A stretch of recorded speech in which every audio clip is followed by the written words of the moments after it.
Hi there, welcome back for another section of our Read Aloud of the Wonders book.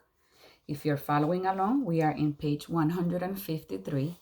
I know that our last video, we ended up in a part that it was a super duper shock for us. I heard a lot of your comments, I read them, and yet you guys were as surprised as I was. So we are in page 153, Partners. I didn't hear a word of what Miss Rubin was saying after that.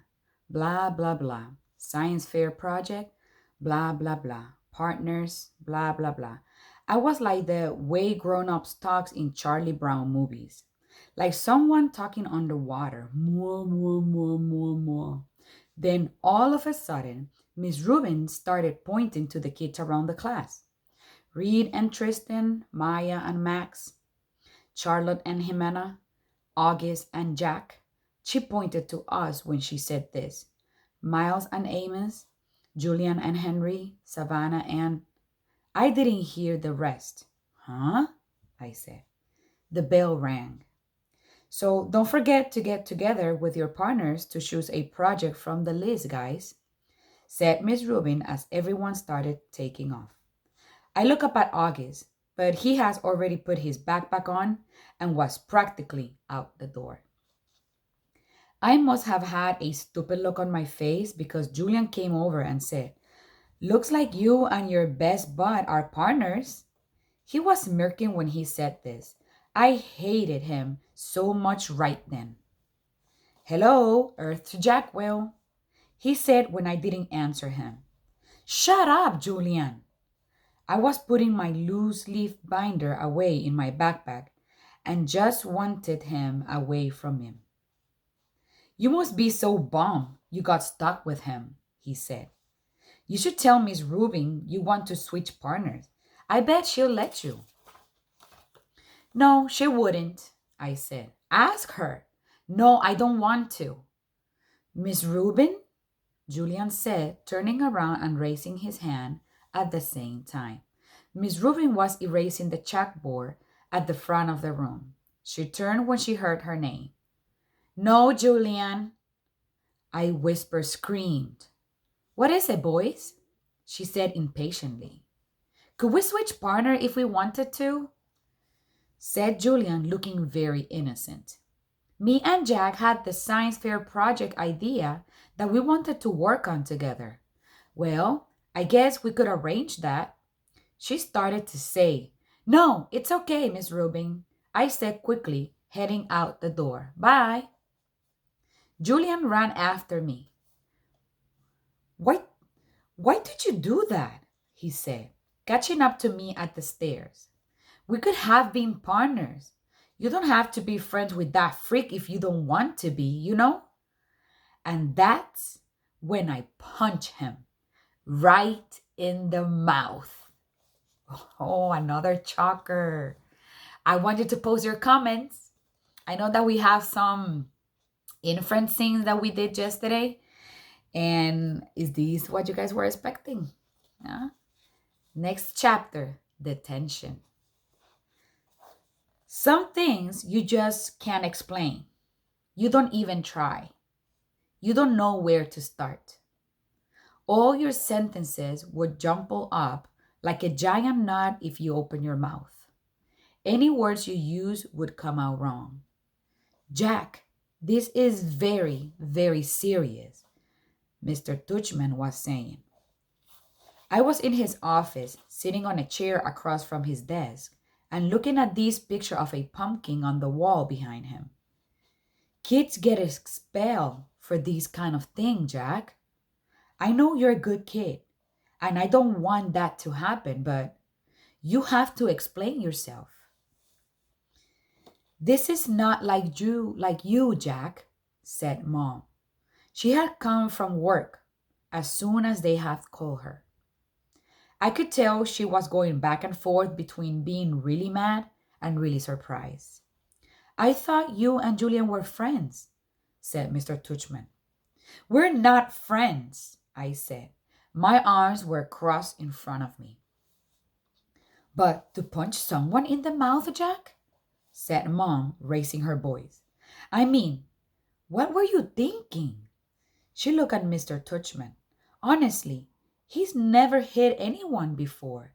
He's just not like that. Julian's mouth was bleeding, Jack, said Mr. Tuchman.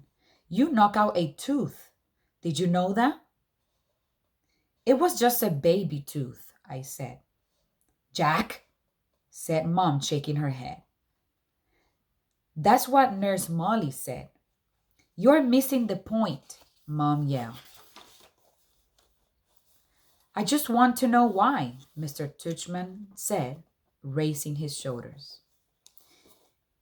It all just make everything worse, I sighed. Just tell me, Jack. I shrugged, but I didn't say anything. I just couldn't. If I told him that Julian has called August a freak, then he'll go to Julian about it.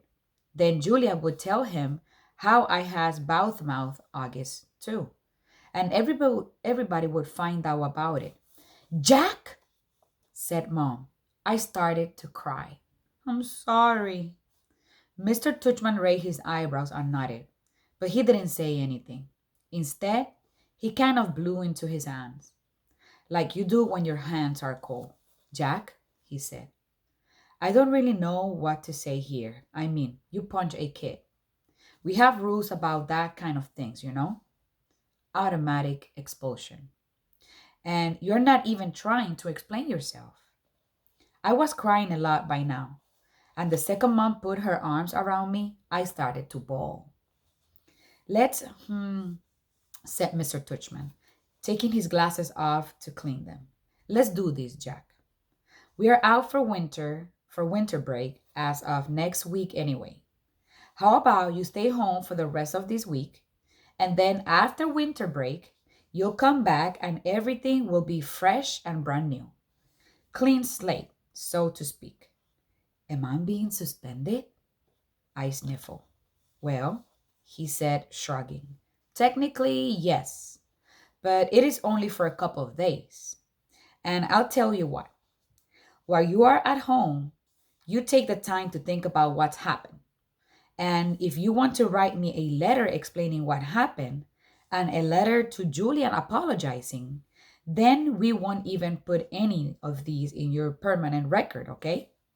You go home and talk about it with your mom and dad, and maybe in the morning you'll figure it all out a bit more. That sounds like a good plan, Mr. Tushman?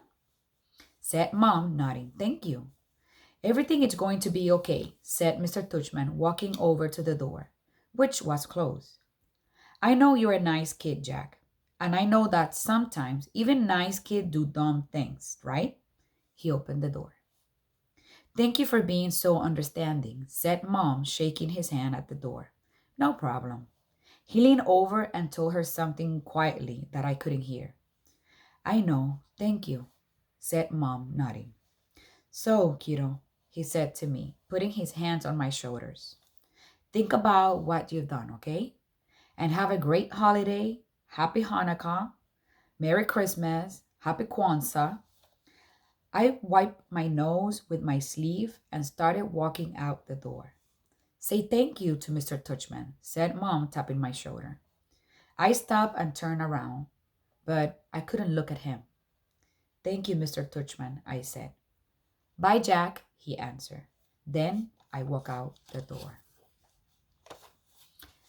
So I hope that you guys enjoyed this part of the book. I know that there's a lot of things that you would like them to talk about it. So go ahead and post it on the comments on our Read Aloud channel on Teams. That way we could communicate back and forth. And remember, click the subscription button and the bell so you can get notification as soon as I posted a new video. Thank you and see you for the next part.